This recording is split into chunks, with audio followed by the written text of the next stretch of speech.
Bom dia, irmãos, a paz do Senhor. Amém. Uma alegria ver bastante gente aqui hoje.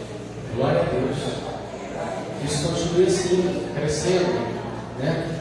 E ouvindo o pastor da igreja. Que todos convidem os irmãos a vir à escola bíblica. Fico muito feliz em que a igreja está dando ouvido ao pastor da igreja. E é a grande verdade, irmãos, é que se a gente não estiver fundamentado na nossa fé, de verdade, os ventos que vêm, que estão aí soprando e que virão ainda mais fortes, podem abalar a sua fé. Então, se você está firme, você que estudou a lição do capítulo da lição 11, falou justamente disso, né? Falou de Cristo como pedra principal. Então, você precisa estar fundamentado nele. Então, mais uma vez, nós hoje queremos aprender um pouco mais sobre o livro de Atos. E hoje nós vamos ver a lição 12, como já foi dita. Eu gostaria que coloque para mim aí na apresentação, por favor. Isso, aí, obrigado. Obstáculos ao avanço da igreja. Bem, todos nós sabemos que obstáculos, né?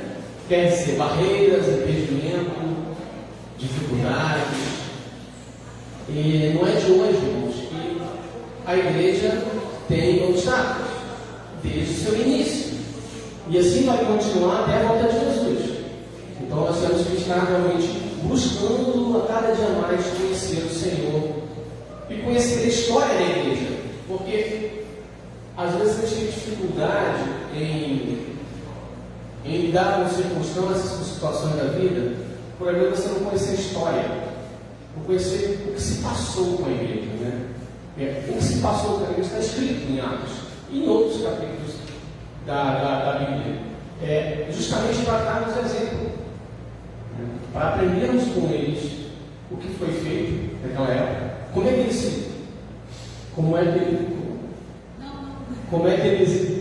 eles se comportaram, né?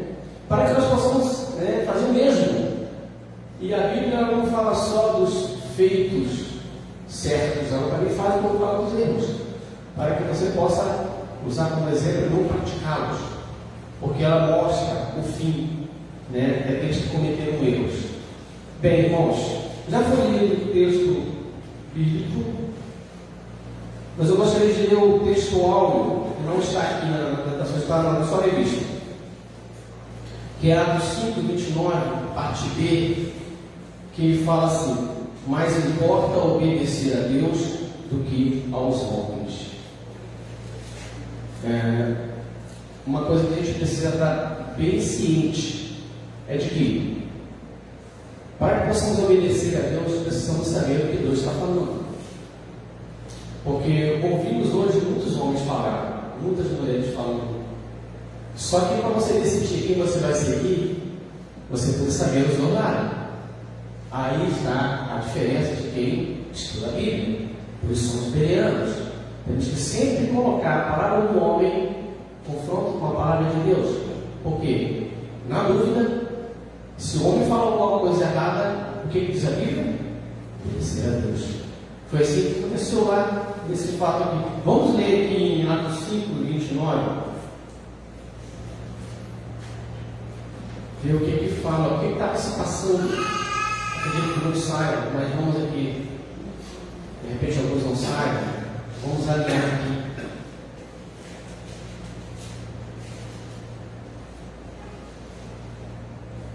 Fala justamente da perseguição que começou com os apóstolos, né? Isso aqui foi uma resposta que Pedro deu aos judeus por conta da perseguição que eles começaram sobre a igreja primitiva. Logo assim que a igreja começou, obedecer o Espírito Santo, todo mundo conhece o Pentecoste, onde ele primeiro se reuniu, aceitava Jesus, depois mais para frente aconteceram outras conversões. E os primeiros que perseguiram a igreja não foram os romanos, não foram os inimigos, não. Foram os irmãos, Foram os de casa, foram os próprios judeus. Aqueles mesmos irmãos que frequentavam com eles as sinagogas para cultuar a Deus. Esses irmãos foram os primeiros perseguidores da igreja. Então isso também nos dá uma lição, que nós vamos falar um pouquinho mais à frente. Tá? Mas eu gostaria de enfatizar qual é o objetivo da lição de hoje. A ideia é que no término desse estudo, o aluno ele tem que entender o milagre. Que milagre é esse? Um milagre contido no fato de a mensagem do Evangelho continuar sendo anunciada nos quatro cantos do mundo. Então, eu sei que hoje as pessoas vivem procurando milagres, libertação, cura, faz parte do Evangelho, mas são consequências. E muitas vezes são familistas, vamos assim dizer. Jesus Cristo usava muito dos milagres para poder nos falar do Evangelho. Só que hoje o povo está meio escolhendo mais os milagres e as bênçãos do que o próprio Deus. Então, nós temos que entender que o grande milagre que acontece na vida do ser humano no Evangelho é a metanoia, é a conversão, é a mudança de pensamento. Quando você passa a crer que Jesus Cristo é o Salvador e agora você tem, crendo nele, a vida eterna. É esse o maior milagre na vida do homem, não é a cura da enfermidade. Então, nós temos que entender que o milagre, vou repetir, contido no fato de uma mensagem do Evangelho continuar sendo anunciada nos quatro cantos do mundo. Então, a responsabilidade desse milagre é nossa. A grande missão em que Jesus Cristo deu, não só aos apóstolos, aos seus discípulos da época, mas isso transcende, continua. Enquanto ele não voltar, a igreja tem essa missão, essa grande missão, de fazer o quê? De anunciar esse Evangelho para que o milagre aconteça não só aqui, não só pelos arredores, mas nos confins da terra. Esse milagre da conversão, da metanoia. Outra coisa que nós precisamos entender também é que é estar cientes das perseguições que a igreja sofreu ao longo dos séculos. Não só sofreu, como sofre hoje e vai sofrer. As perseguições continuam. Nós vamos ver durante a lição perseguições que acontecem nos dias de hoje. No Brasil, irmãos, nós não sabemos o que é perseguição. Física, não. A perseguição ela é de outras formas no nosso país. Mas fisicamente não, nós não temos perseguição. Não temos polícia batendo na nossa porta para poder ver se você tem uma Bíblia, ou não permitindo você evangelizar uma pessoa na rua, ou ter uma igreja com portas abertas para poder falar do Evangelho. Nós não sabemos o que é isso. Tivemos vamos assim dizer, uma pequena ideia da Covid, quando tudo se fechou, né? Aí você poderia imagina quando realmente não for possível mais pregar o Evangelho e as igrejas forem fechadas. Aquilo não foi um experimento. Ninguém tirou na minha cabeça, da minha ideia, da minha cabeça, que eu posso ouvir. Foi um experimento em que os poderosos fizeram e que alcançou o mundo todo. Não foi só uma região, foi o mundo todo. Paralisou a economia do mundo. As pessoas ficaram presas dentro de casa com medo.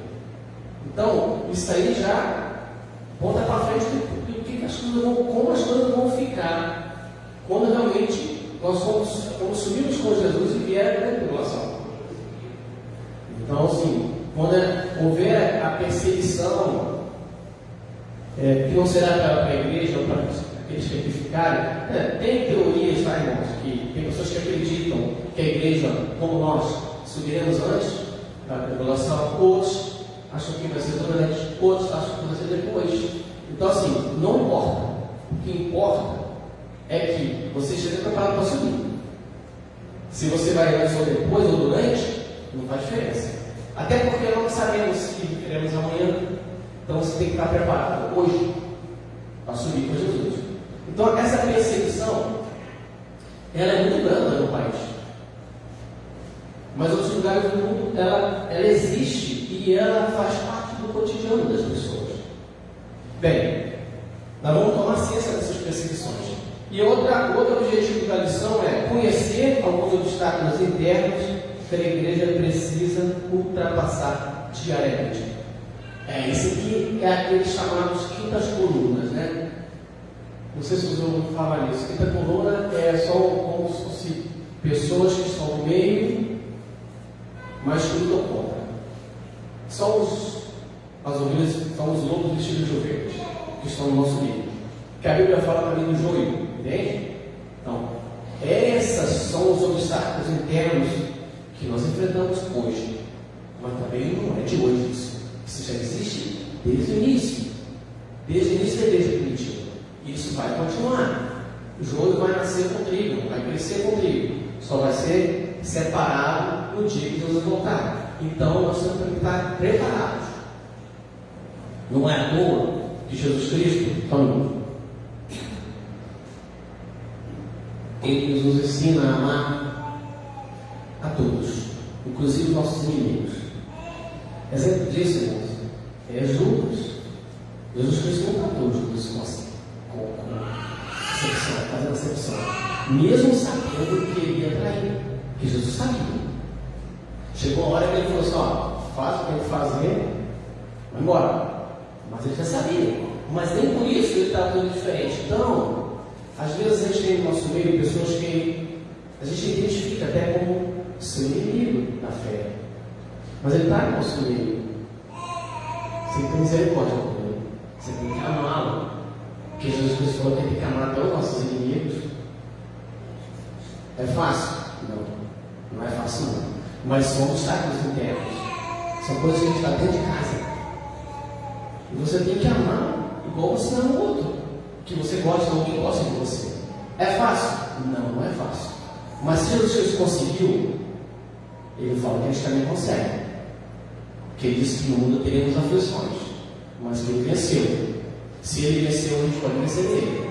Então, nós temos que estar preparados para conquistar também no nosso mundo. E a gente vai ver isso com mais detalhe mais à frente. Então, a ideia são 3 objetivos. Entender que o milagre do Evangelho precisa acontecer em todos os lugares. Estar ciente que as perseguições existiram, existem e vão existir. E conhecer que alguns obstáculos eternos vão ocorrer. Mas a igreja precisa ultrapassar isso diariamente. Fora aquela luta interior, né? Que é a luta, que é a sua luta, que onde ninguém interfere, é só você e Deus. Ainda tem esse inimigo ainda que é o maior de todos, né? É um inimigo interno, é o Adão ou a Eva que está lá o tempo todo, né? Eu não sei quem é que escreveu isso, eu acho isso muito interessante, de que a pessoa fala assim, que o Adão, ele foi afogado, né, e a Eva, só que miserável sabia nadar, entendeu? Então, ele está trazendo a entender que o batismo, o novo nascimento, né, ele ocorreu. Só que a velha natureza, ele continua dentro de você. E ela o tempo todo está tentando pegar o lugar de volta. Então, além dos obstáculos que nós temos internos, que eu falo quando eu falo de uma igreja, entre pessoas, você tem um eu do dia a dia, que não é fácil. Mas a gente não vai falar disso. A gente vai falar sobre o avanço da igreja. Mas é só para dar uma ideia. Bem, irmãos, nós temos, passa por favor para a próxima página, por gentileza.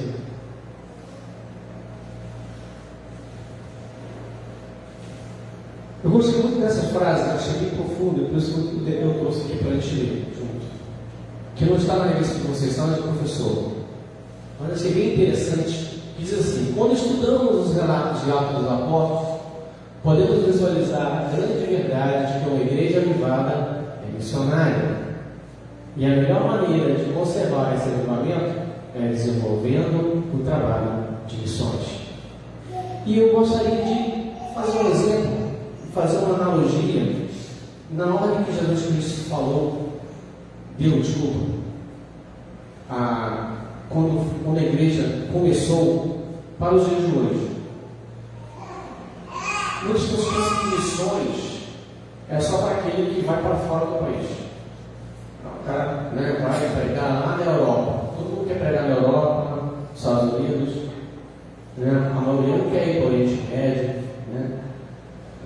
Onde há perseguição, Coreia do Norte, esse tipo de lugar. Né?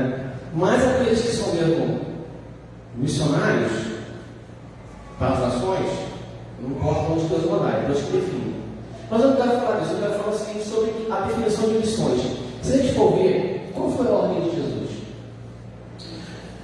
Que o Evangelho fosse levado a Jerusalém, Judéia, Samaria e confins da terra, não é isso? Então você vê que tem uma ideia de distanciamento. Começa primeiro perto de você, vamos assim dizer, na tua casa. Aí depois vai um pouco mais distante, Judéia, seus parentes. E depois vai para os confins da terra, amigos e conhecidos. Então, hoje você pode fazer missão, irmão, mesmo não sendo missionário. Converta os que estão na tua casa. Ore por ele. Lembra que o pastor falou assim, apenas um durante o ano. Se a gente fizesse história para igreja, isso é missão, irmãos. Dentro da sua casa.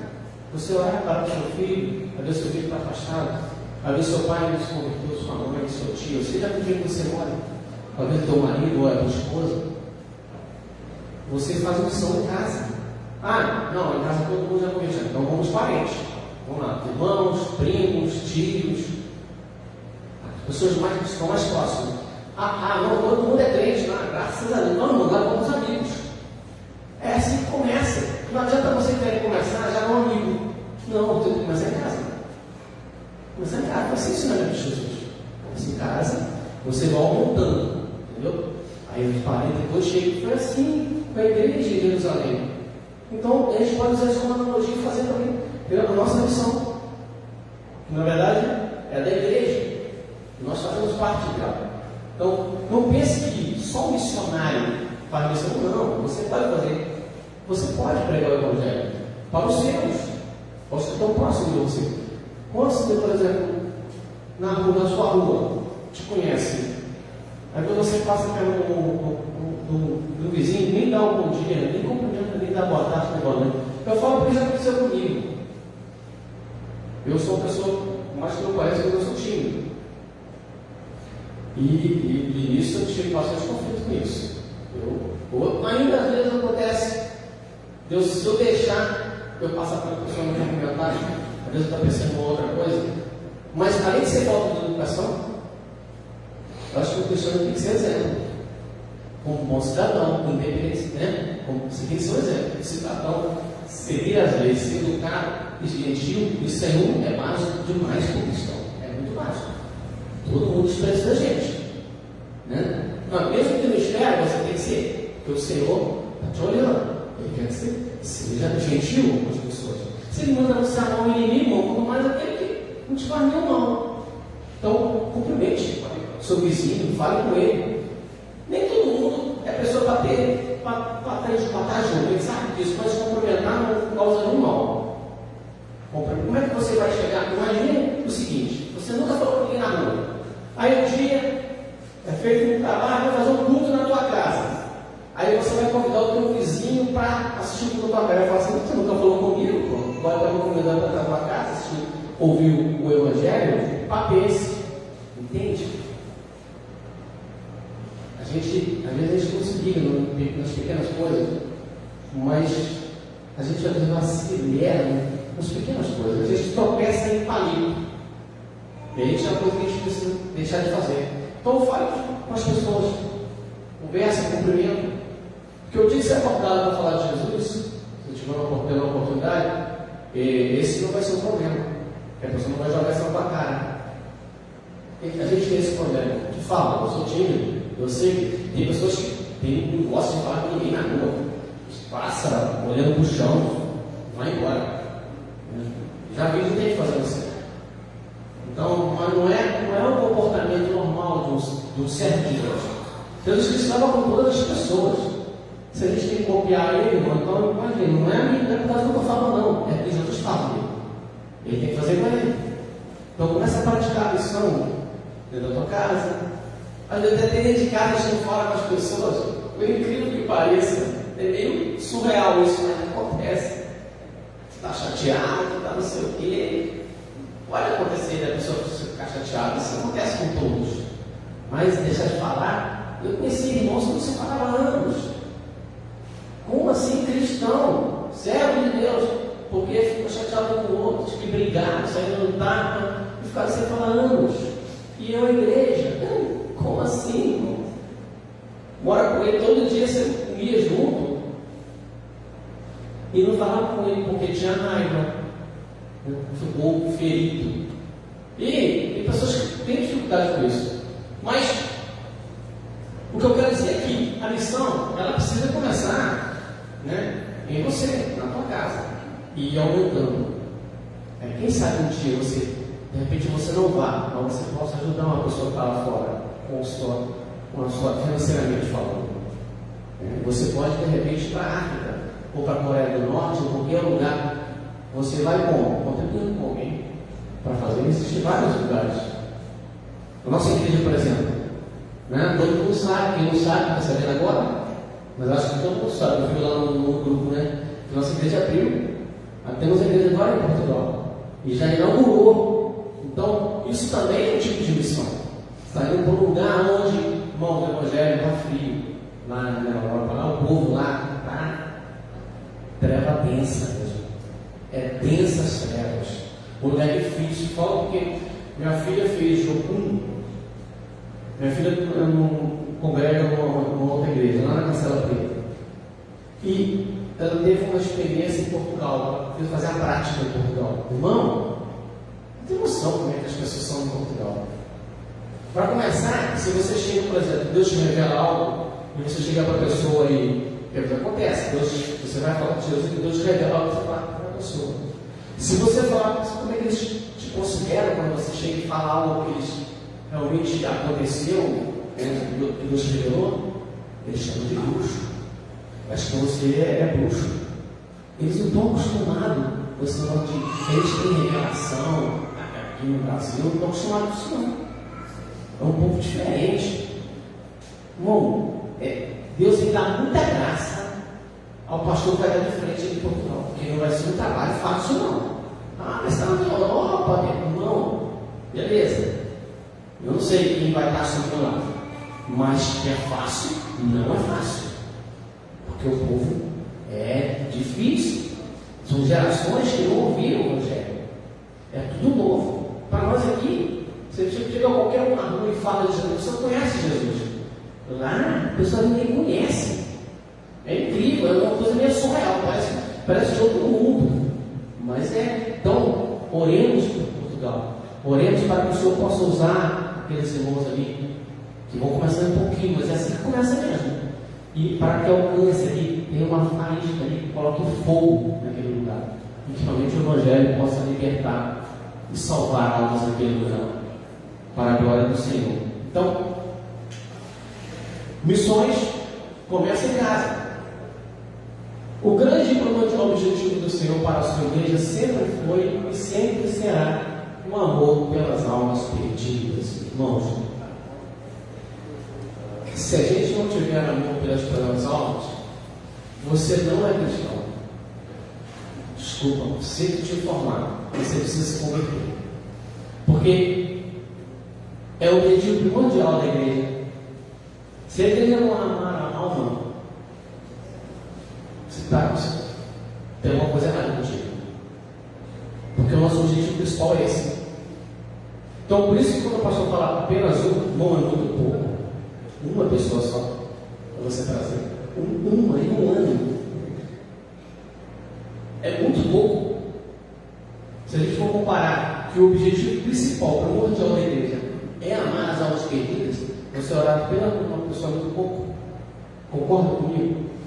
É uma realidade que nos assusta e que tem que nos incomodar. Precisa nos incomodar. Passa para a próxima. Isso. Durante essa lição, a gente vai responder algumas questões. Primeira é, por quais perseguições a igreja passou ao longo dos séculos? A gente vai conhecer as perseguições, as principais, as maiores. Né? A gente não tem como mostrar todas. É muita coisa. São 2000 anos que a gente vai mostrar aí de perseguição. Não tem como mostrar isso. Então, a gente vai mostrar as principais. E ficou errado aqui. Na verdade, eu errei. 2. Em que lugares do mundo a igreja sofre perseguições atuais? Eu vou trazer e mostrar para vocês um mapa de como está a realidade hoje. Em que lugares as igrejas são perseguidas. E 3, deveria ser, quais os obstáculos internos a igreja precisa enfrentar diariamente? Eu comentei isso no início, com o objetivo. A gente vai identificar quais são os tipos desses obstáculos internos. Não sei se vocês vão ler a palavra, mas esse modelo, esse template, eu peguei do Diário do Leandro, tá? Isso fica muito parecido. Eu pedi para ele, poderia ficar uma coisa bonitinha, né? Diário, passando o template que eu vou usar ele na igreja. Aí agora eu estou usando mesmo o template do Diário, para falar isso. Bem, vamos entrar na nossa palavra introdutória. Todos que ainda não são, a gente vai conhecer um pouquinho de um homem que é um bom exemplo para dar introdução a essa lição. Diz aqui que o missionário britânico David Livingstone, acho que é assim que fala, cognominado O Fogo das Mil Aldeias, ele viveu entre 1813 e 1873. Ele morreu com quase 60 anos. Ele atravessou a África de norte a sul, evangelizando tribos ferozes. Suas armas sempre foram uma Bíblia e um facão. Sim, mas o facão era para abrir a mata, né? Não era para atacar ninguém, não. Nem para se defender. Era só para abrir caminho. As palavras de Livingstone encontram um abrigo no coração de todos aqueles que verdadeiramente entendem o milagre contido no fato de a mensagem do Evangelho continuar sendo anunciada nos 4 cantos do mundo. Certa vez, esse missionário Livingstone, difícil de falar esse nome, recebeu a seguinte mensagem. Ele estava já na África, trabalhando. Porque além de missionário, ele era médico, tá? E ele era explorador. Ele trabalhava também para o Reino Unido, tá? Em relação a conhecer as terras, as expansões da terra, conhecer o território da África. Ele não foi o primeiro lá na África, tá? Mas foi, pelo que eu li, ele foi que teve uma obra em relação ao Evangelho maior do que todos os outros. Mas ele já foi, vamos assim dizer, inspirado por outros homens que já tinham ido. Então, uma certa época ele estava lá e recebeu uma mensagem.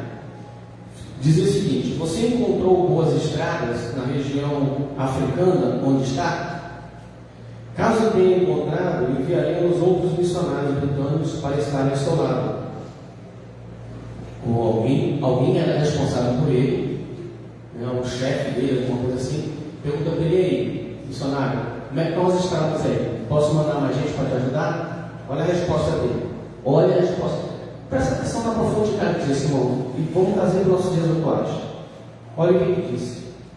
A resposta do missionário não foi outra senão esta: se vocês tiverem homens que só virão se houver uma boa estrada, então eu não preciso deles. Bom, ele estava explorando um continente. Todo mundo vai ser a África é quase um continente. Na verdade, a África é um continente, né? A gente conhece que tem vários países, mas não é igual o Brasil, que a África é mais ou menos do mesmo tamanho do Brasil. Toda a África. O Brasil, ele tem estados, né? Na África, não. Cada pedacinho lá é controlado por um país, tem um presidente. Então é diferente. Então, além de ter, nessa época, a África era regida por tribos. E era mato puro. Não tinha estrada como tem hoje. Então, não era pouco, ele tinha um facão, ele tinha que abrir caminho. Não sei se também já foi em roça, já fez trilha, em que tivesse que abrir caminho. O negócio não é fácil, é complicado. Você embrear por uma mata fechada, fazer caminho onde não tinha caminho. É claro que ele usava também o recurso dos rios, mas para ele tinha que ter uma canoa. Então esse homem desbravou a África, norte a sul. E foram muitos anos fazendo isso. Ele morreu fazendo isso.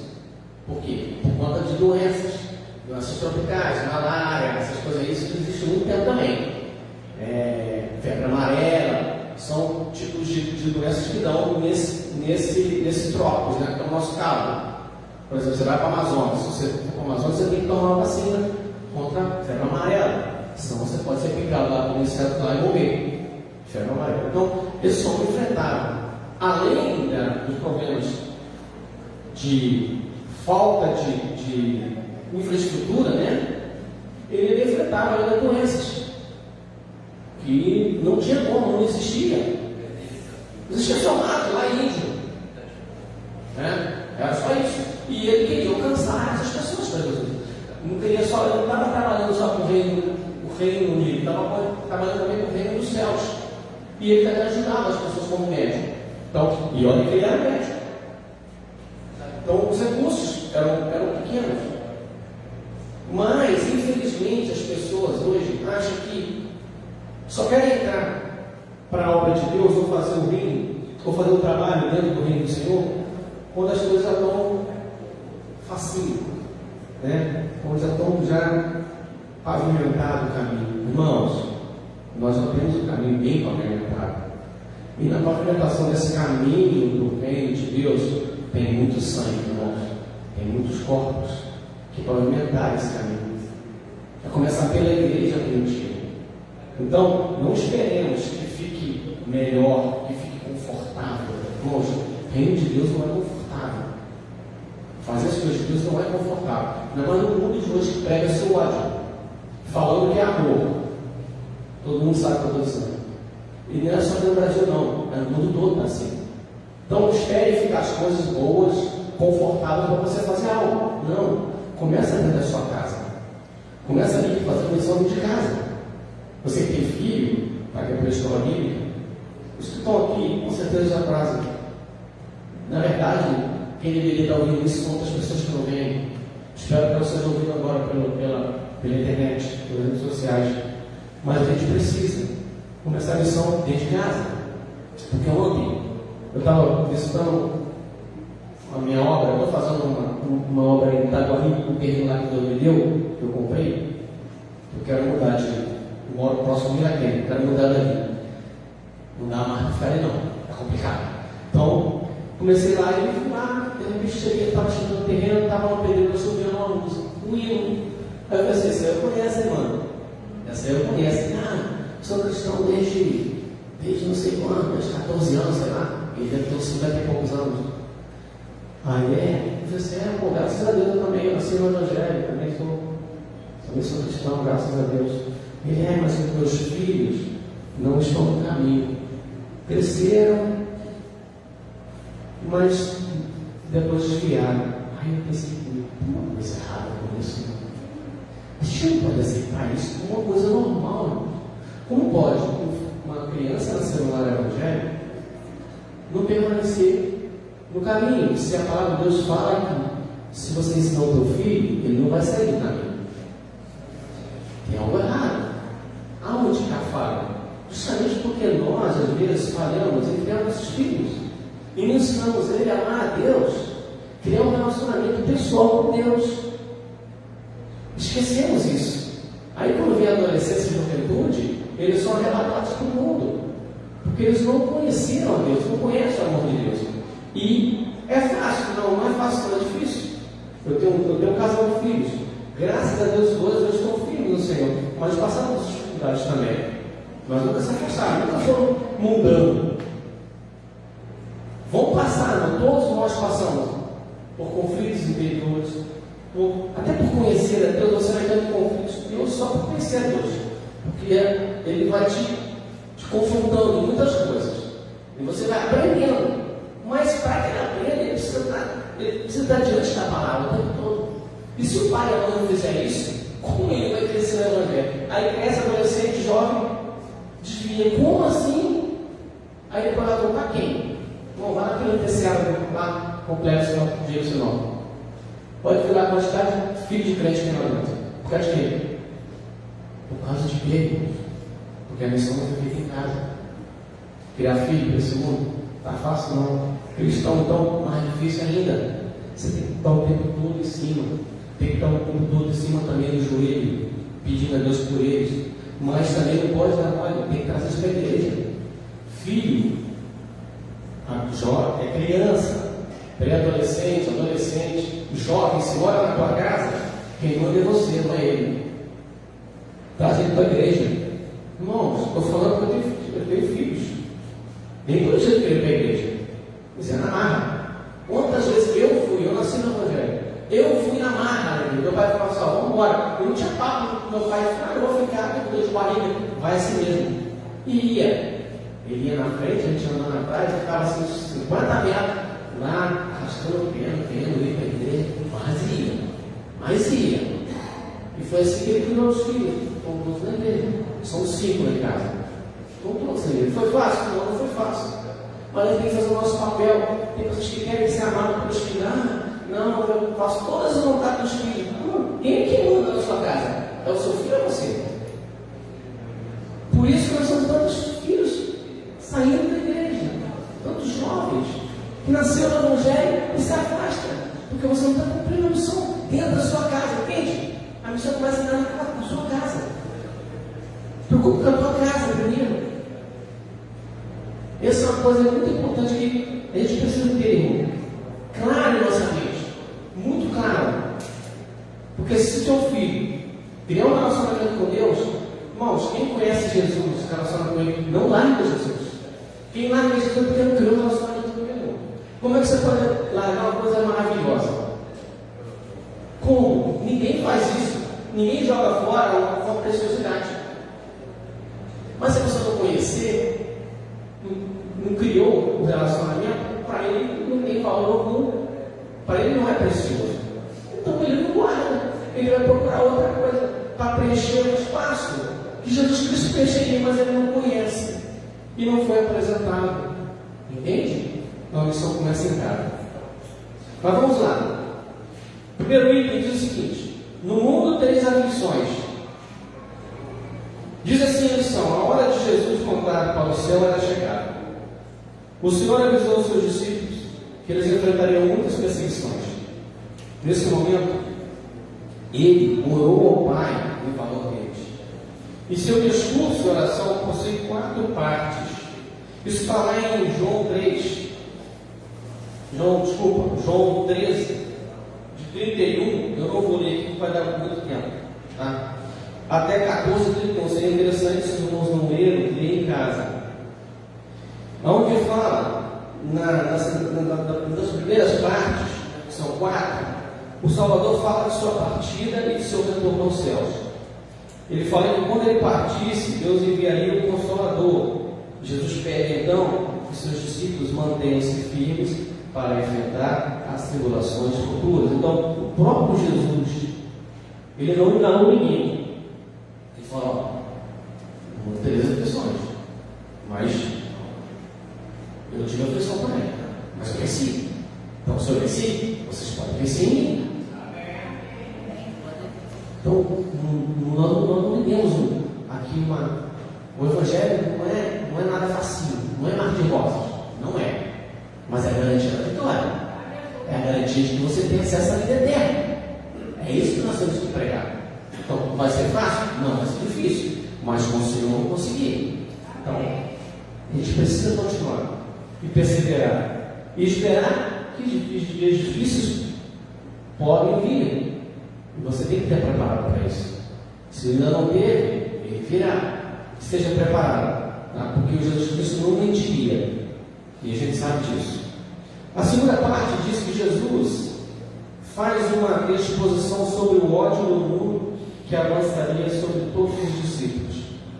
Jesus aqui ele se identifica como a videira, né? Ele é a fonte da vida. para toda a comunidade cristã. E ele sabe que, assim como ele foi perseguido, a perseguição também viria sobre aqueles que estavam seguindo ele. Não seria diferente com eles. E a gente sabe pela história que o que aconteceu com Jesus aconteceu também muito parecido com os apóstolos, irmãos. Dos 12 apóstolos, o único que não morreu, vamos dizer assim, de morte matada, né, foi João. Os restantes foram degolados, cortaram a cabeça, crucificados, partidos ao meio. Só morte cruel. O único que não teve essa morte cruel foi João. O apóstolo João, o único que morreu de velhice. Então, nós não conhecemos essa perseguição aqui, como eu falei no início, mas ela existe. Hoje a morte, ela é espiritual. E é tão avassaladora como uma morte física. Porque depois é você vê uma pessoa que está morta espiritualmente, ela é cega espiritualmente, não consegue ver nada. Você vê que o futuro dela é a perdição. E ela não consegue enxergar. E você fala, você repete, você tenta ajudar e a pessoa não entra no caminho. Então, é tão avassalador como uma morte física. Porque você sabe que aquela pessoa está caminhando no caminho da morte. E nós, como cristãos, como luz, como sal, temos que fazer a diferença. Temos que insistir. Temos que ajudar essas pessoas. Porque, independente do que acontece, porque nós esperamos sempre ser amados, né, irmãos? Acho que todos nós. Quem ama, automaticamente você quer ter o amor também, mas não é isso que a Bíblia ensina, não, tá? A Bíblia não ensina que você precisa amar para ser amado. Não, a Bíblia não fala isso. A Bíblia só fala que você tem que dar amor, só isso. Só dar amor. Não fala que você tem que esperar o retorno. Então, o Evangelho não é romantismo, entende? Não existe romantismo no Evangelho. É radical mesmo. Por isso que Deus manda a gente amar o inimigo. Amar o inimigo. E a gente sabe que Deus o ama, assim como ama você também. Sendo obediente, Ele ama tanto você como ama aquele que está lá dentro da prisão, ou aquele que está cometendo crime lá fora. Ele não ama o pecado que ele está cometendo, mas ele ama a alma dele, ele ama aquela pessoa. Ele também pode ser chamado filho de Deus. Ama a ele tanto quanto você. E às vezes eu tenho dificuldade de amar algumas pessoas, eu não te falo. Às vezes eu reclamo com Deus. Irmão, para começar pelo presidente do nosso país, eu tenho muita dificuldade de amar aquele cara. Muita dificuldade. Muita. Às vezes eu mando orar por ele e Senhor, misericórdia. Tem mais gente não, mas aí quanto eu posso falar que não tem mais gente, né? Claro que tem. Mas só Jesus. Se a gente for ver na história bíblica, Paulo, ele era um convertido, né, vamos assim dizer. Um homem que perseguiu a igreja, um homem que fez tanta maldade, lançou mulheres e homens na cadeia, ele arrastava as mulheres pelos cabelos. Está na Bíblia. Fez um monte de maldade e depois se converteu. E passou a ser perseguido, a ser machucado, a ser jogado em prisão. Tudo que ele fazia foi feito com ele. Então, ele para tudo, enquanto tiver vida. É possível. Então, é mesmo quanto a nossa vontade. Porque a gente tem que lembrar que nós não temos uma vontade. Essa é a grande verdade. Porque quando a Bíblia fala aqui, às vezes a gente usa a Bíblia como teoria, né? Mas em Gálatas fala que não vivo mais eu, mas Cristo vive em mim. Aí você entende que quer amar. Você não consegue amar ninguém sem tiver Jesus, irmão. Então, a única forma de amar o teu inimigo, ou aquela pessoa que você vê que não tem jeito, é só através de Jesus. Senão você não consegue. Não consegue. O primeiro mandamento é amar a Deus sobre todas as coisas. Se você não consegue cumprir o primeiro, você não passa para o segundo. Porque o Jesus Cristo ele resumiu em dois. Amar a Deus sobre todas as coisas é para o teu próximo como a ti mesmo. Ele não fala que é o teu amigo, ele fala o teu próximo. Pode ser qualquer um, inclusive o inimigo. Mas só é possível amando a Deus. Porque a gente não consegue, irmã, não temos a capacidade de amar o próximo se não tivermos Deus em nossas vidas. Se se nós estivermos ligados na videira verdadeira, na vida que é Jesus, que amou o mundo de tal maneira que deu sua vida por nós. É fácil? Não. É possível? É. Nele. Tudo nele. A terceira parte, o que Jesus fala nas grandes aflições, é que Jesus reprisa o assunto em torno de sua partida e do Paráclito que viria para confrontar os discípulos. Não, Paráclito é o Espírito Santo, é um intercessor consolador. Com essa palavra aí, eu até puxei uma setinha e escrevi Paráclito, quer dizer, intercessor ou consolador. Para ficar claro, né? Então, Jesus, vamos ler agora com a tradução. Jesus reprisa o assunto em torno de sua partida e do intercessor que viria confortar os discípulos. Então, consolador que viria confortar. Então, quem nos dá o conforto diante de todo o ódio, de toda a perseguição que se houver na tua vida, é o Espírito Santo. Jesus Cristo foi, mas não nos deixou sozinhos. Jesus Cristo não nos deixou sozinhos, porque Ele sabe que sozinho a gente não suportaria, não seríamos capazes. Então Ele deixou o Consolador, o Espírito Santo, Ele habita em você, Ele habita em mim, porque estamos ligados a Cristo. Então, nós temos um Consolador, aquele que nos conforta na hora difícil, dificuldade, quando você cai, quando você tropeça. Ele está ali para te ajudar. Mas tem muita gente que procura ele e não acha. Por quê? Porque ele já foi, por algum motivo. Então, nós temos que ter cuidado e orar como Davi: Senhor, não retire de mim o teu Espírito. Então, nós temos ajuda, mas não estamos só. A quarta parte, Jesus faz uma oração. Ele serve suas profundas palavras como uma oração tocante, que é chamada também de oração do adeus. Essa oração a gente vai ler. Quem fala é o amor de Deus personalizado.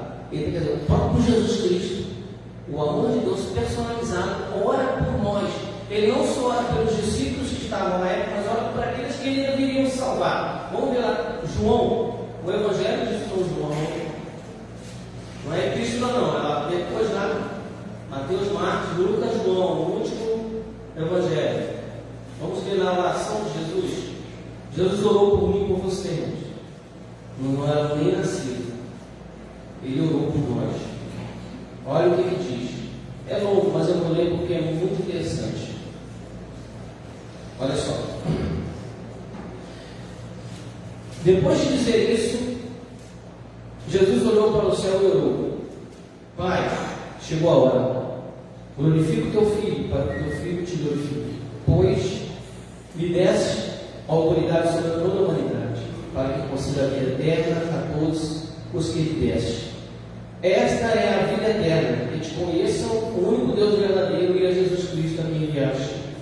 Eu te glorifiquei na terra, completando a obra que me deste para fazer. E agora, Pai, glorifica-me junto a ti, com a glória que eu tinha contigo antes que o mundo existisse.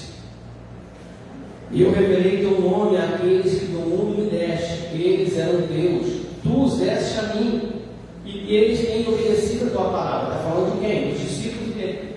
Está falando de nós. Agora eles sabem que tudo que me deste vem de ti, pois eu lhes transmiti as palavras que me deste, e eles aceitaram. Eles reconheceram de fato que vim de ti e que creram que me enviaste. Eu rogo por eles, eles estão orando por nós, estão rogando por nós. Não estou rogando pelo mundo, mas por aqueles que me deste, pois são teus. Tudo que tem é teu, tudo que tens é meu. Eu tenho sido glorificado por meio deles. Não ficarei mais no mundo, mas eles ainda estão no mundo, e eu vou para ti. Pai Santo, protege em teu nome, o nome que me deste, para que sejam um, assim como somos um. Então, a igreja precisa ser uma só, uma única fé, um único amor. Enquanto estava com eles, eu os protegi, eu os guardei no nome que me deste. Nenhum deles se perdeu, a não ser aquele que estava destinado à perdição, falando de Judas, para que se cumprisse a Escritura. Agora vou para ti, mas digo que essas coisas, enquanto ainda estou no mundo, para que eles tenham a plenitude da minha alegria. Dei-lhes a tua palavra e o mundo os odiou, pois eles não são do mundo, como eu também não sou. Olha aí, irmãos, o mundo não vai te amar. Se o mundo te amar, você não tem parte com Jesus. Não podemos ser conservos, ser amados por um mundo que crucificou o nosso Senhor. Entende? Não rogo 15, não rogo que os tire do mundo, mas que os proteja do maligno. Eles não são do mundo, como eu também não sou. Santifica-os na verdade. A tua palavra é a verdade. Assim como me enviaste ao mundo, eu os enviei ao mundo. Em favor deles eu me santifico, para que também eles sejam santificados pela verdade. Minha oração não é apenas por eles, rogo também por aqueles que crerão em mim. Olha aí, 2000 anos atrás eu estou orando por nós, por meio da mensagem deles, para que todos sejam um, Pai, como tu estás em mim e eu em ti, que eles também estejam em nós, para que o mundo creia que tu me enviaste. Deles a glória que me deste, para que eles sejam um, assim como nós somos um, eu neles e tu em mim, que eles sejam levados à plena unidade, para que o mundo saiba que tu me enviaste e os amaste, ou igualmente me amaste. Pai, quero que os que me deste estejam comigo onde eu estou e vejam a minha glória, agora que me deste, porque me amaste antes da criação do mundo. Pai justo, embora o mundo não te conheça, eu te conheço, e estes sabem que me enviaste. Eu te fiz conhecer o teu nome e continuarei a fazê-lo, a fim de que o amor que tens por mim estejam neles e eu neles esteja. Então, Jesus Cristo, fazendo uma oração de adeus do mundo, ele não ficaria mais nesse mundo, mas a última coisa que ele fez, uma oração por nós, para que nós pudéssemos ser um, assim como ele é um com o Pai. Irmão, só com o amor dele é possível isso. Não existe, não é possível, como eu falei anteriormente, amarmos e vivermos uma plena unidade se não tivermos em Cristo. Por isso a igreja é comparada ao corpo, aonde Cristo é o cabeça e o corpo segue as ordens da cabeça. Então, se você é o braço, ou se você é a perna, ou parte do tronco, quem manda em você não é você, é o cérebro. O cérebro está onde? Na cabeça. A cabeça é quem? Jesus. Então você não manda em você mesmo. É exatamente o que ele ensina. E para ser uma unidade com ele, nós estamos falando justamente do corpo. O corpo é uma unidade. Dependendo do que é braço ou perna, esse corpo é uma unidade. Então nós temos que ser essa unidade. O corpo de Cristo é uma unidade que precisa estar na terra, fazer o que ele fez, para que possamos ser um com ele e cumprir o que ele pediu ao próprio Pai, a oração que ele fez. É fácil, irmão? Não é fácil. Cada um tem uma mente diferente, tem uma palavra bonita, né, que eu até estou aprendendo a usar ela, cosmovisão. Cada um tem uma cosmovisão. O que é cosmovisão? É você enxergar a realidade do mundo. Cada um enxerga a realidade de uma maneira. Depende das suas experiências de vida. Então, eu não penso igual o Paulo. Muitas coisas a gente vai divergir, porque tem experiências diferentes da minha. Então, assim, cada um de nós aqui, bom, você sabe, vamos para uma coisa mais fácil. Casal, marido e mulher, vive tantos anos, pensam diferente. Só por ser homem e mulher, pensa diferente. Já começa por aí. Temos dificuldade. E tem que se alinhar. E se não houver amor, o que acontece? Abre. Porque há a discordância, mas a gente tem que respeitar a discordância. A gente tem que respeitar a moda da sua ver as coisas. Quando está diferente do que a Bíblia ensina, aí sim, aí é diferente. Aí você já vai pensar na Bíblia. Com amor. Com amor. É muito diferente. Porque tudo está no tom da forma que você fala. Mas a gente casado sabe como é que funciona. Tem palavras que são faladas, dependendo do tom da voz, ela ofende. Quando ela fala com amor, não ofende. Ela pode até corrigir. Então, estou falando de casal, vai ficar fácil. Mas entre a gente, irmãos, a gente se conhece pouco. Mas a gente precisa se relacionar. E nesse relacionamento, a gente vai ter atritos, vai ter divergências. E a gente precisa, com o amor de Deus, que a Bíblia fala que a gente tem que suportar uns aos outros. Esse suportar não é eu tenho que te aturar, não é isso não. Esse suportar é dar suporte. É isso aqui, ó. Esse aqui dá suporte para essa bancada, ok? As pernas aqui, dá suporte. Então quando eu falo de suportar uns aos outros, é dar apoio. Não é aturar o irmão, porque ele é chato. Não. Eu tenho os irmãos chatos, eu sou chato também. Todo mundo tem a sua chatice. Mas a gente tem que amar, através do amor de Deus em nós temos que dar apoio ao irmão, corrigir as vezes que não necessário. Porque se a gente é irmão e a gente quer chegar no céu junto, se você vê o teu irmão no caminho errado, para chegar lá com amor e falar com ele, ele ensina isso. Fala com o teu irmão. Se ele não te ouvir, leva mais um. Se ele não te ouvir, leva para a igreja, não é assim? Então a ideia é justamente sempre salvar a pessoa no caminho errado. Então, sem amor, irmão, você não consegue, você não vai ter paciência. E estou cansado de falar com esse cara lá, ele não muda. Não é assim? Tem pessoas que são assim difíceis, são, tem. Tem outros que são mais fáceis. Mas para que o corpo seja viva uma plenitude de unidade, se não tiver o amor que é a língua, não funciona, irmão. Não funciona. Porque aí você falar vai ofender. Por mais que você fale com amor. Porque às vezes você fala com amor, mas do outro lado não tem amor. Aí, porque uma repreensão ela pode gerar duas coisas. Ou ela vai gerar uma ofensa ou arrependimento. Não tem outra coisa. A pessoa vai se ofender ou ele vai reconhecer o erro e se arrepender. Isso acontece muito na igreja. E já vi muito. Para o pastor Solar fala mandou indireta para mim. Como assim? Mandou indireta? O pastor fica mandando indireta para alguém. Se ele pode chegar para você e falar na tua cara. Para que ele vai fazer isso no púlpito? É que a pessoa está ofendida. Assim, ela está começando a desgarrar do corpo de Cristo, né? É a dificuldade que as pessoas têm. Então, a gente tem que se unir em amor para até lidar com os confrontos que a gente vai ter. Porque a palavra te confronta, gente. Ela tem que te confrontar. Vamos correr, porque eu não vou conseguir falar aqui. Bem, item 2: obstáculos externos, perseguições ao longo dos séculos. Após a ascensão de Jesus, Satanás deu início à intensa perseguição à igreja, que se propagou por todo o Império Romano e pelo mundo. Uma coisa que a gente precisa ter muito claro na nossa mente é o seguinte, irmãos: o nosso maior perseguidor é o diabo, não são as pessoas.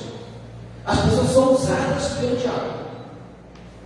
O maior perseguidor da igreja é o diabo, o maligno. As pessoas são só agentes. Por isso que a gente precisa amar as pessoas.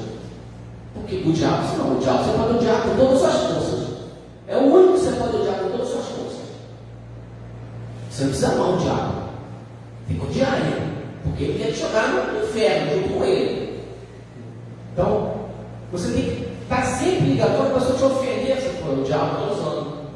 Então você tem que ficar quietinho. Orar pela pessoa. Mas não vai falar que ela está sendo ela da hora não, porque ela está te xingando, não vai falar que ela vai se sentir mais ofendida ainda. Então tem hora que não precisa falar nada. Ora, pede a Deus graça. Um outro dia que jamais como você conversa.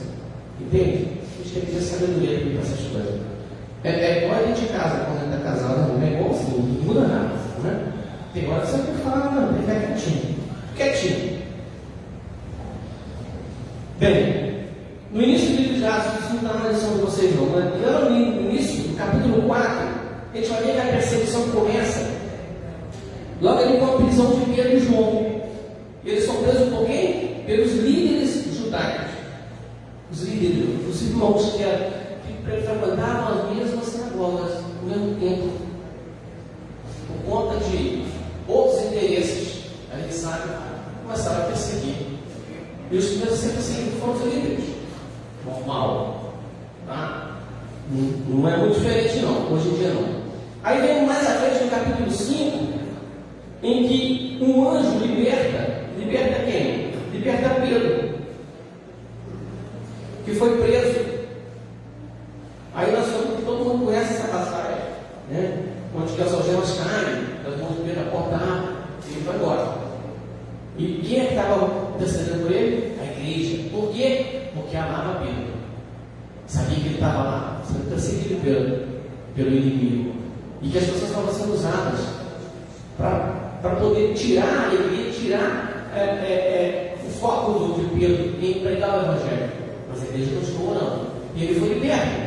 Então a perseguição continuava. No capítulo 6, aí vemos a grande perseguição, onde começou a dizer, ali começou a grande perseguição, em que a figura nuclear foi o diácono Estevão. Quem não conhece Estevão, a história de Estevão? Foi um grande homem de Deus, um diácono. Olha você ver. Não era pastor, não, né? Ele era diácono. A gente pensa que é só pastor que é grandão. Não, não estão falando. O diácono Estevão era um homem que operava milagres. E sinais de maravilha aconteciam na vida dele. Tanto é que ele foi perseguido, foi apedrejado por conta disso. Ele foi perseguido porque estava fazendo o que Jesus Cristo fez na terra. Exatamente o que Jesus Cristo estava fazendo. E demonstrou sabedoria, conhecimento de Deus.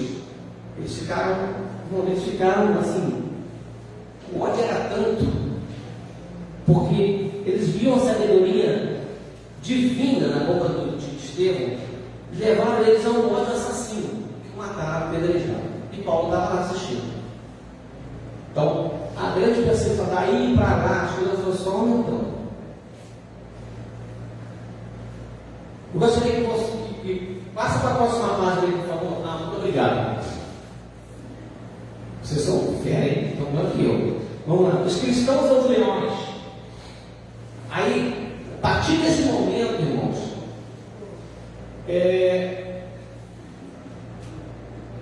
a igreja começou a ser perseguida pelo Estado.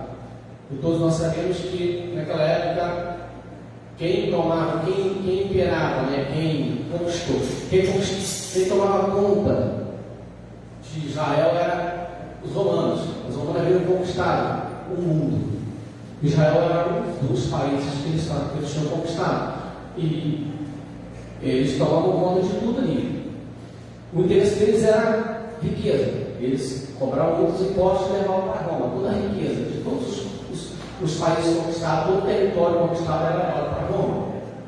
Então, esse imperador, Nero, ele foi um dos grandes perseguidores da igreja, foi um dos primeiros que começou a perseguir a igreja. Até então, quem perseguia era só os judeus.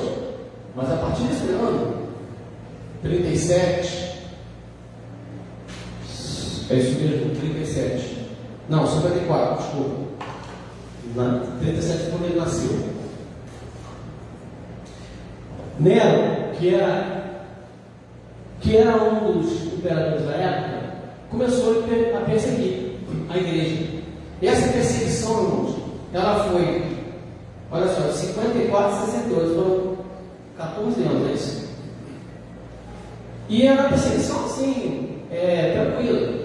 As pessoas eram jogadas aos leões, tranquilinho, né? A arena abria-se lá as aulas, colocava os leões lá no meio lá e soltava os leões às pessoas. Para a gente acho que isso está muito fora da nossa realidade, né? Muito fora. Eu vi uma imagem, claro que isso foi uma representação, não é o que aconteceu. Porque não tinha filmagem naquela época, não tinha ninguém para tirar foto nem filmar. Então as coisas eram uma representação, mas era uma coisa forte.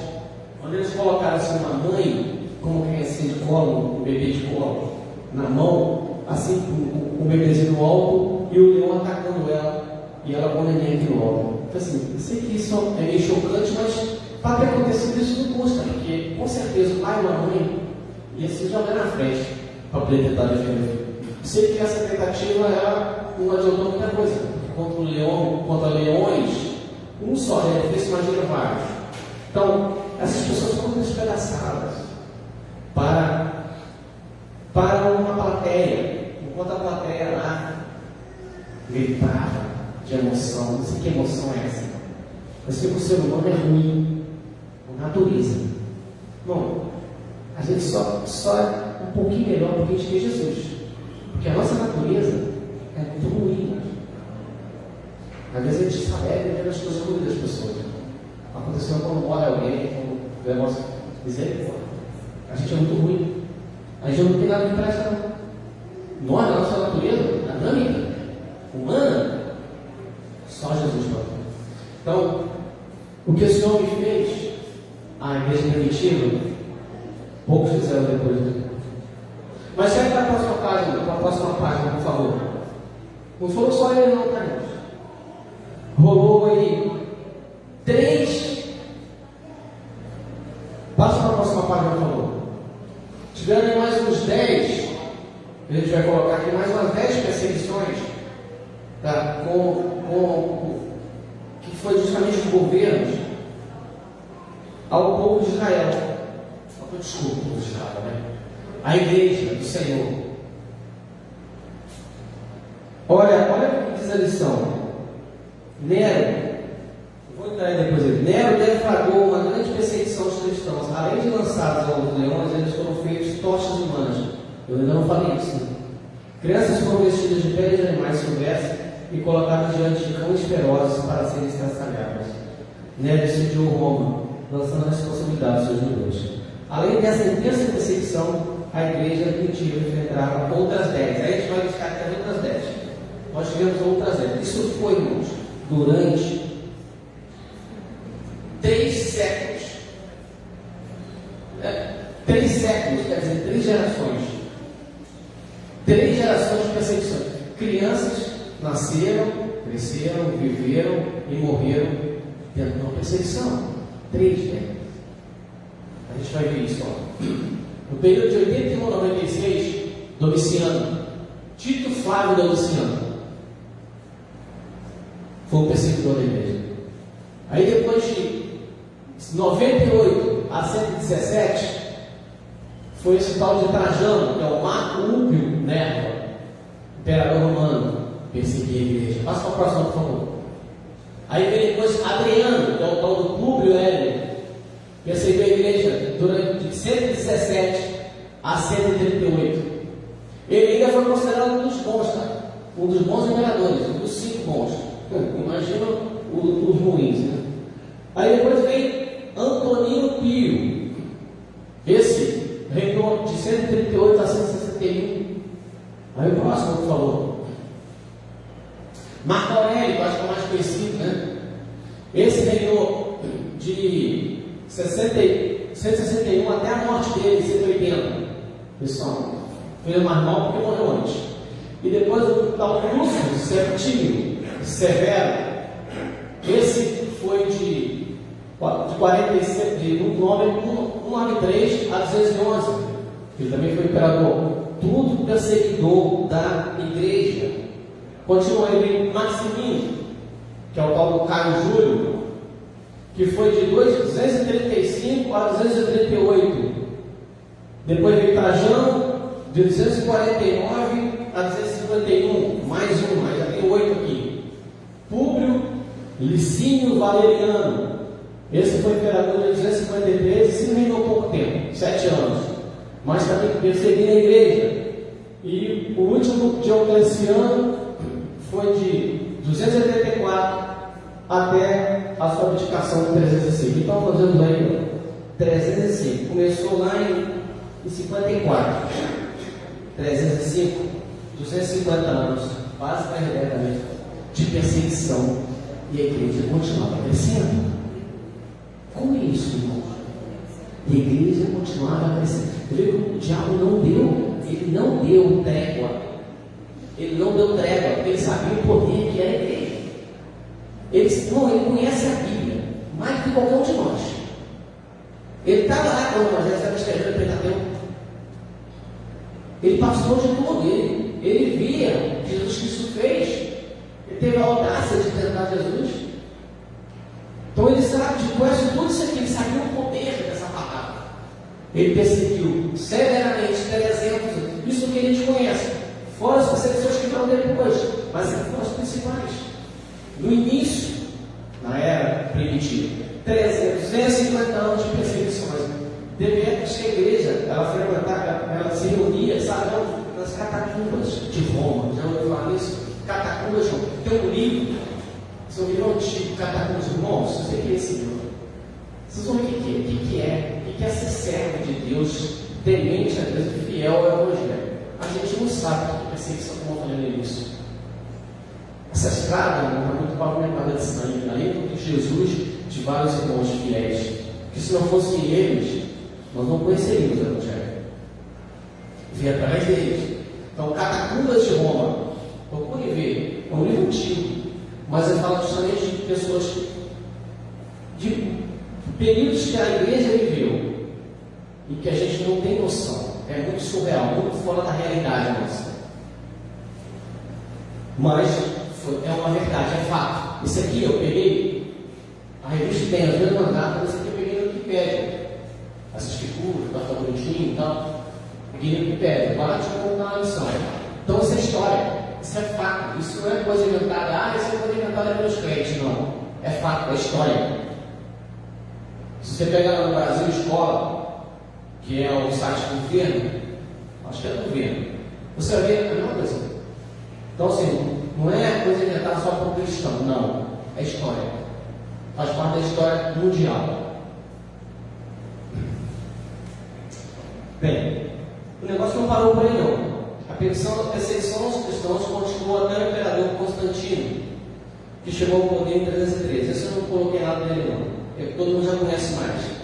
Esse homem, ele causou mais mal ainda para a igreja, porque ele institucionalizou a religião como a religião do governo. A gente pensa que não, mas isso causou um estrago também tremendo. Né? Que ele declarou que todo o Império Romano, dali por diante, de 1313 seria cristão. Aí começou a ter os problemas de política no meio da igreja. Porque você acha que esse de hoje? Não, esse é lá de trás, começou lá atrás. Aí começou a unificar. Como era católico, como era agora tudo cristão, os que não eram cristãos se juntaram por interesse. Aí começaram no meio da igreja a vir pessoas de outras religiões, mas que se mostravam cristãos, mas que não eram. Aí o negócio só foi piorando. Se você pega e lê sobre a história da igreja, você vai ver o que aconteceu, vários eventos que tiveram, que a gente não vai ter tempo de falar aqui, eu também nem pesquisei sobre o assunto, porque não daria tempo. Mas essa perseguição aqui já se tornou uma coisa mais branda, vamos assim dizer. Agora a perseguição não era mais física, agora a perseguição era mais, a coisa era mais interna. O diabo queria destruir agora a igreja de dentro para fora, colocando louco lá no meio, colocando falsos profetas lá no meio, colocando heresia no meio da igreja. Foi assim. A história da igreja está cheia disso. Não é de hoje que isso acontece. Então, a destruição agora era de dentro para fora. Não era mais de fora para dentro. Era dentro da própria igreja.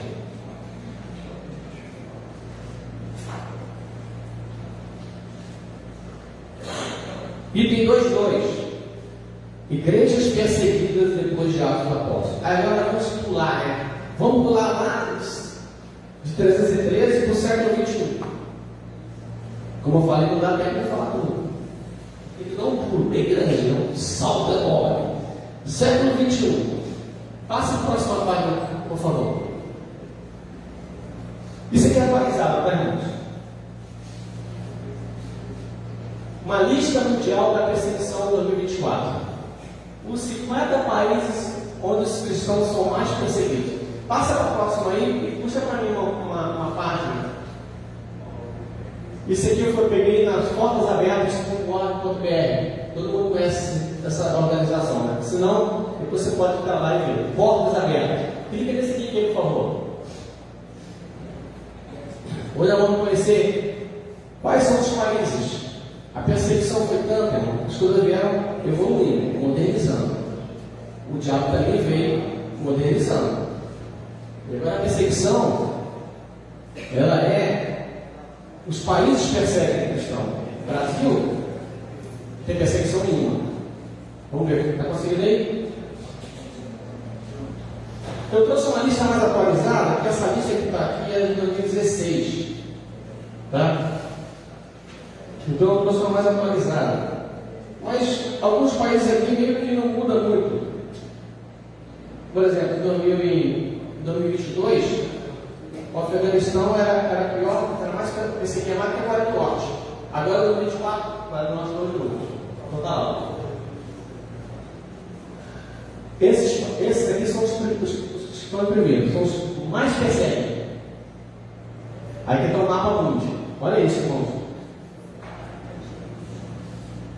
Aqui está o foco, né? Mas olha, atentem para a América, que é o nosso continente. Está pertinho da gente. O país mais pertinho da gente que persegue a igreja. Venezuela, Colômbia. Não, desculpa, não é Venezuela, é Colômbia. Desce aqui para mim, rola aqui para mim,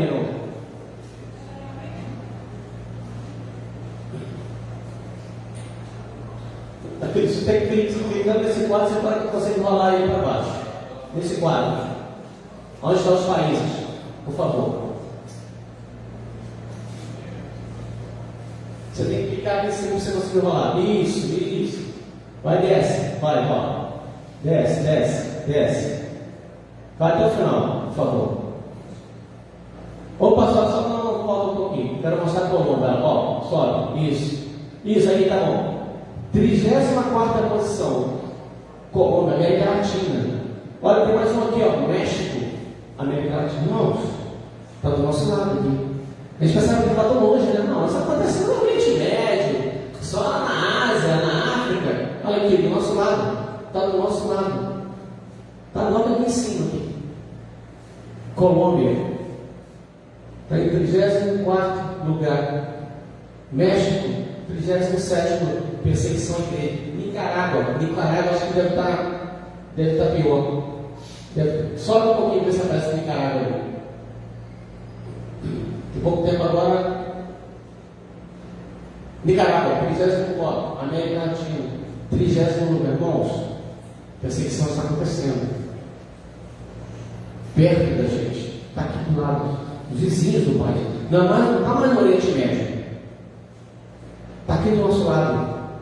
Onde irmãos, igrejas são fechadas, padres, pastores, bispos são presos, ou não podem falar mais do Evangelho, não pode pregar mais sobre o caminho, não pode, não. Isso eu estou falando, quem está em 30º lugar. Agora, volta lá para os primeiros, por favor. Ali, perseguição extrema, Coreia do Norte. Vou mostrar para vocês um vídeo. Onde vocês vão ver, para você ter uma ideia de como funciona. Agora, se achar a Bíblia, você já é preso. Se achar a Bíblia, de repente nem sua, mas é só da tua casa. E hoje você tem quantas Bíblias em casa? Quantas você lê? Você lê a tua Bíblia? Tem lugares que vocês são presos só porque é a Bíblia. E você hoje pode ter 10, 30, 40 Bíblias. E você não lê nem tendo uma. Entende? A prova disso é a quantidade que vocês escutaram na Bíblia. É uma coisa para te refletir. Enquanto os irmãos estão sendo perseguidos, isso aqui são a colocação dos que mais perseguem. Irmão, é só você querer ver. Na internet, você entra lá, portas abertas. Tem um monte de vídeo lá que mostra tudo, mas a gente vai ver um vídeo rapidinho aqui. Olha o vídeo aí, por favor, para que as pessoas possam ver. Estava na próxima página.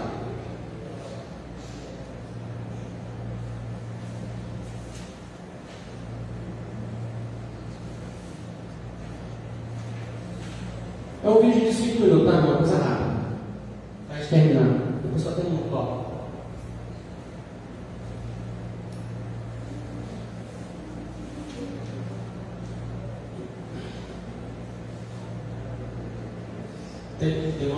Vários cristãos ficam perdidos em meio à perseguição. Mas mesmo nos lugares mais escuros, a voz de Deus não pode ser silenciada. Aqueles que antes estavam desamparados, agora fixam os olhos naquele que não pode ver. Você sabia que mais de 365 milhões de cristãos em todo o mundo enfrentam perseguição? Nossos irmãos e irmãs enfrentam pressão e violência pelo simples fato de seguirem a Jesus. Há mais de 30 anos, a Portas Abertas pesquisa o índice de perseguição aos cristãos e publica a Lista Mundial da Perseguição, um ranking dos 50 países onde irmãos e irmãs na fé são hostilizados por governo, grupos extremistas ou até mesmo a família, chegando a perder a própria vida. No período de um ano, 4.998 cristãos foram mortos por causa da fé e milhares de igrejas e propriedades cristãs foram atacadas. Alguns países tiveram um grande aumento no grau de violência. Esse é o caso do Laos, que passou do 31º para o 21º lugar no ranking. A morte de cristãos inibiu o crescimento da igreja local, pois líderes evitam viagens, uma vez que o evangelismo é confrontado com riscos mortais. Na Argélia, o índice de violência dobrou, igrejas foram forçadas a fechar e casas e negócios de cristãos foram invadidos e atacados. Isso fez com que muitos cristãos se tornassem deslocados internos ou refugiados.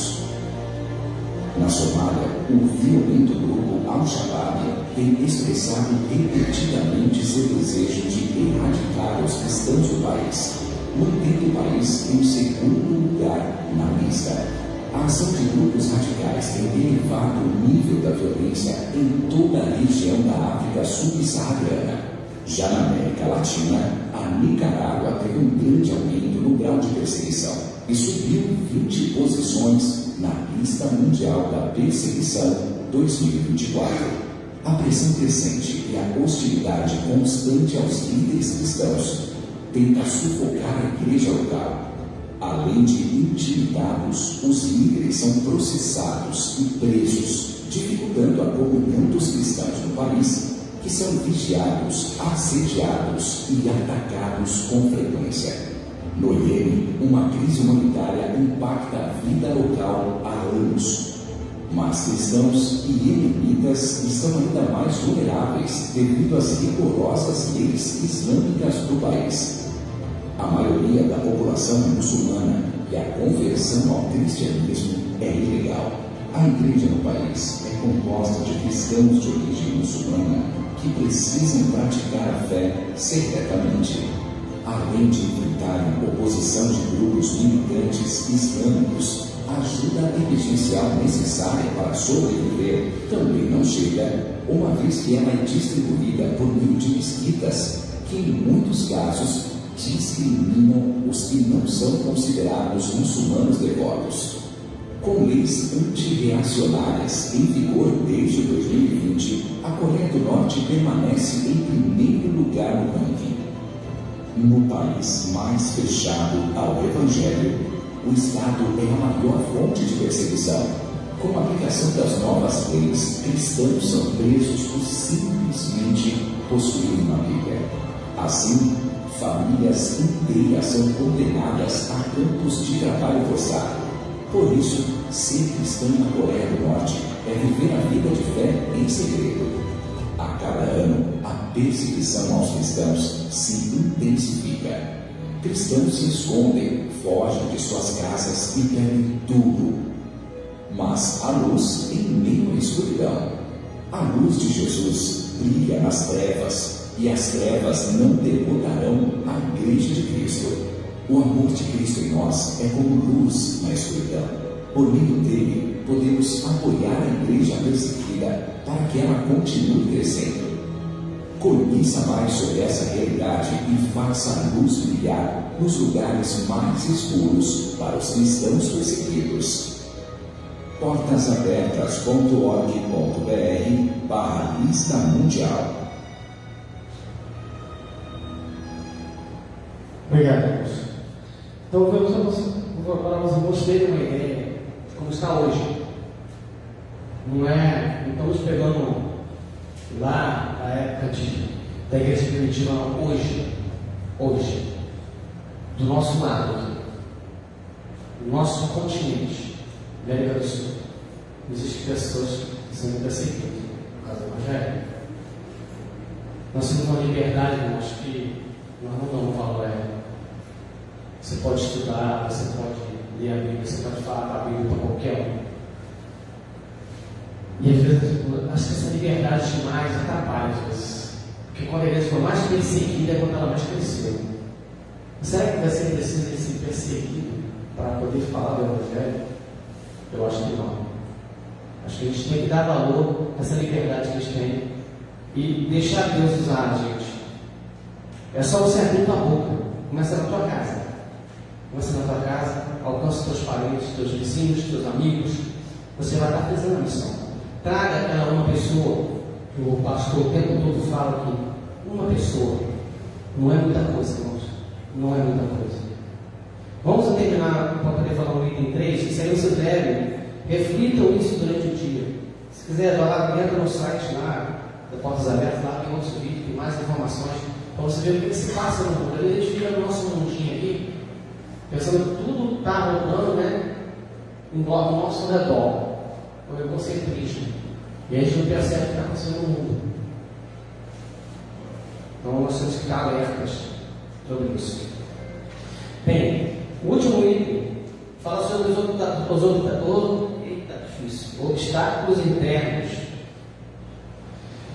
Os obstáculos, está difícil saber isso. Obstáculos internos estão divididos em dois: falta de compreensão e as falsas doutrinas. Hoje o diabo está vindo estratégias diferentes.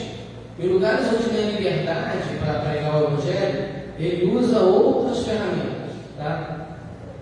Então, não está querendo sobre vocês não, só está no comentário aqui. Muitos obstáculos externos e internos militaram e militam contra o avanço da igreja.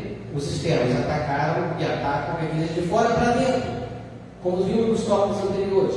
Os internos foram criados pelo inimigo dentro da própria igreja para impedir sua unidade. A igreja primitiva não era composta de cristãos perfeitos, isentos de pecado. As portas do inferno nunca prevaleceram contra ela, tão somente porque Deus deu-lhe o escape. Porém, ela sempre está sujeita à rivalidade, irmãos, a condutas hipócritas e à imoralidade. Aí nós temos em nossas cartas de Paulo, onde vem batendo corrido sobre esses pecados. Todas as cartas de Paulo, Romanos, Coríntios, pegam todas elas. Ali ele também está cuidando da igreja, está falando sobre os falsos profetas, sobre as imoralidades que ainda acontecem no meio do povo. Agora o diabo ataca de dentro para fora. Lá, nesses países, o ataque está sendo ainda externo. No Ocidente, né? Não vou dizer nem o Ocidente todo, porque agora já tem perseguição no Ocidente. Aonde não existe a perseguição física, existe a perseguição interna. Eu falo sobre os espíritos da coluna, que são implantados dentro da igreja e usados pelo diabo, que são o joio, para fomentar a contenda, para fomentar a divisão, a rebelião, pregar falsas coisas. E é isso que acontece na igreja. Mas, como eu falei no início, nós precisamos estar atentos e orar para essas pessoas. Porque o joio ele só vai ser colhido junto com o trigo. Ele não pode se arrancar. A palavra de Deus fala que não pode arrancar ele do nosso meio. Está aqui. Quem sabe ele possa se converter? Aí você tem que orar por ele, por aquele irmão, aquele chatinho, aquele pecador. Você também é pecador. Mas aquele que vacila o tempo todo, fala a mesma coisa, ele pratica a mesma coisa. Irmãos, tem uns que fazem a mesma coisa sempre, caem no mesmo erro. Não se arrepende, você tem que orar por ele. Aí a vida do pastor está falando a mesma coisa sempre, a mesma coisa, pregando o tempo todo a mesma coisa. Que a pessoa não ouve. Mas o nosso trabalho é esse. É tentar levar esse para o caminho certo. Então, nós não podemos ter essa falta de compreensão, diz no Líder 3.1. Porque no capítulo 10 do livro de Atos, Lucas apresenta a pessoa que derrubou as barreiras entre os judeus e gentios, por ter crido na fé cristã, sem ter que passar pela circuncisão. Por exemplo, Cornélio. Cornélio ele era gentio, ele não era, o evangelho veio primeiro para os judeus. Só que os judeus já criaram já uma divisão, não pode chegar a gentio não. Gentio impuro, só que Jesus Cristo não veio para todo mundo. Ele morreu para todos. Então foi quebrada essa acepção que tinha. Não existe mais.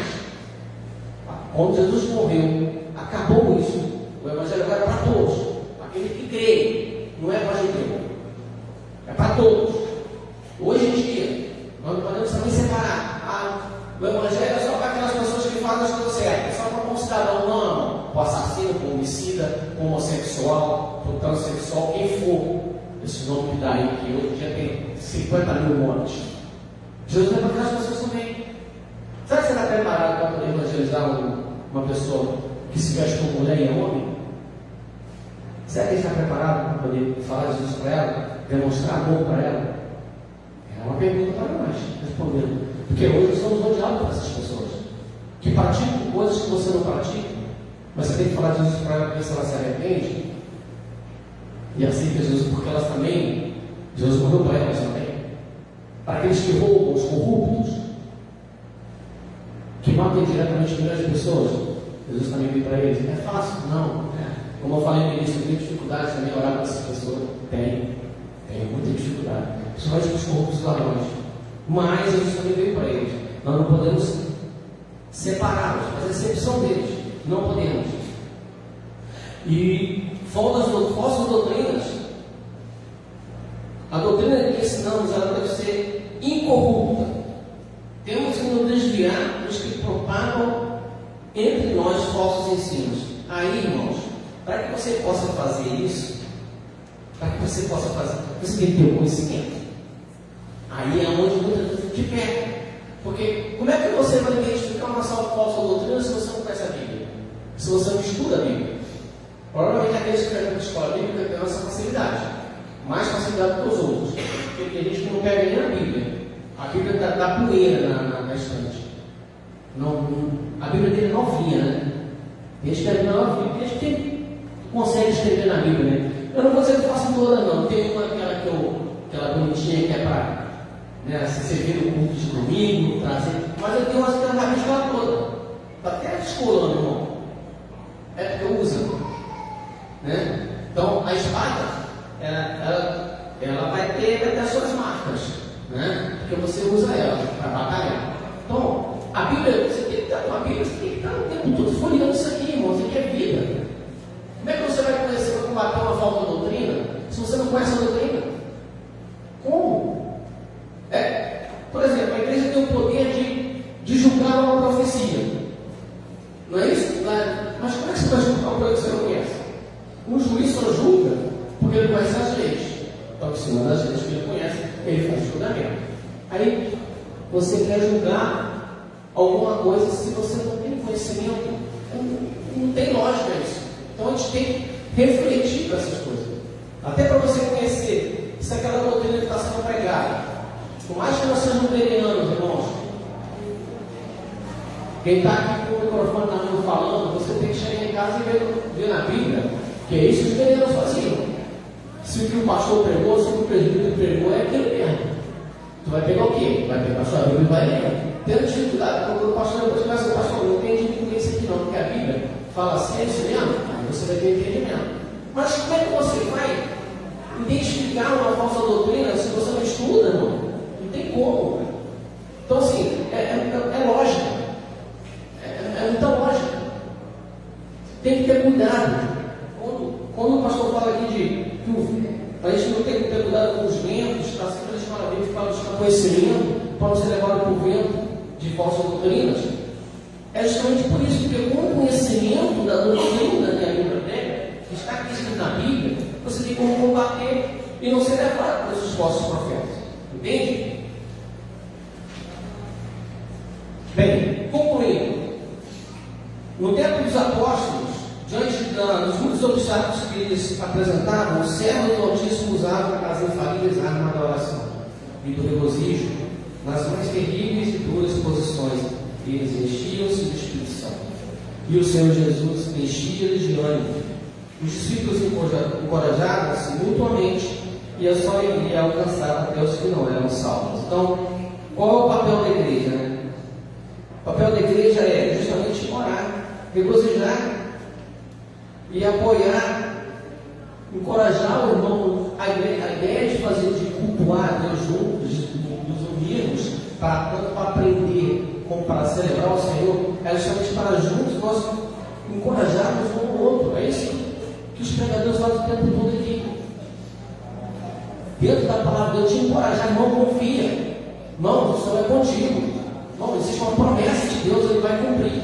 Então, esse papel é o papel que nós temos que fazer como cristãos, como servos de Deus, como igreja que somos. É edificar uns aos outros, é orar pelos outros, é ter comunhão com os outros. Essa plenitude de unidade só é possível com o amor de Deus. Porque sem isso, sem o amor de Deus, o obstáculo vai ser um palito muito forte para te derrubar. Se você não estiver engajado junto com Cristo, se você não tiver o amor de Deus em você, a luta que vier será pequena, vai te derrubar. Então a gente precisa estar ligado que existe luta, existe perseguições, existem obstáculos internos dentro da própria igreja, porque nós não somos perfeitos, não tem ninguém perfeito aqui, ninguém. Mas a gente também tem que ter o cuidado de que precisamos compreender, temos que ter um amor pelas pessoas, não temos que aceitar pecado. Pecado é pecado, tem que ser combatido. A Bíblia fala que manda nos arrepender dos pecados. Essa mensagem não mudou. Paulo, a mensagem de João Batista, ele continua clamando, ela continua ressoando até a volta de Jesus. Arrependei-vos. O arrependimento é necessário para todos nós, mas o nosso meio sempre terá aquelas pessoas que precisarão de ajuda, e nós temos que estar prontos para ajudar. Como igreja que somos, precisamos amar nossos irmãos e não deixar que haja mais obstáculos que já existem. Que você não venha ser obstáculo e que eu não venha ser obstáculo no reino de Deus, mas que possamos ser um instrumento do Senhor. Essa é a igreja que Jesus veio a buscar para morar com Ele no céu. O Filho de Deus é a testemunha fiel e sua palavra jamais passará. Que o Senhor possa abençoar a vida de cada um de vocês, possa refletir nessa lição, que a gente possa entender que realmente o milagre do Evangelho precisa continuar sendo pregado de 4 anos. E que estejamos pacientes que as perseguições existem, vão existir, estão acontecendo. Conhecer que as nossas doutrinas vão estar sempre tentando ser infiltradas no meio da igreja. Então você precisa estar atento, buscar o entendimento da palavra, para que você possa, junto com o teu apostolado, já ele combater esses falsos profetas, orando todo o tempo e servindo ao Senhor com alegria. Agradeço ao Senhor em nome de Jesus.